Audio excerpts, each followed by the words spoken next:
आज हम बात करेंगे घर में आने वाले कंपोनेंट के बारे में, जिसे हम टाई बीम या प्लिंथ बीम भी कहते हैं। अब ये होते क्या है, इसे क्यों देते हैं और इसके फायदे क्या होते हैं, मैं आपको बताता हूँ। A horizontal reinforced concrete beam which tie all the columns together at the plinth or base level is called a plinth. अब इम्पोर्टेंस समझते हैं। Plinth beam offers a level base for walls. ये एक बैरियर की तरह काम करता है फाउंडेशन और वॉल्स के बीच में to prevent cracks due to soil movement और settlement. It also helps prevent moisture from the soil to enter the walls.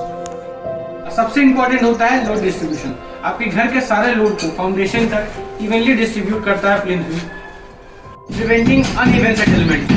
Contact Bhuvi consultant because we construct your dream home by following all the technical terms required for a structure. क्योंकि घर आपका, जिम्मेदारी हमारी।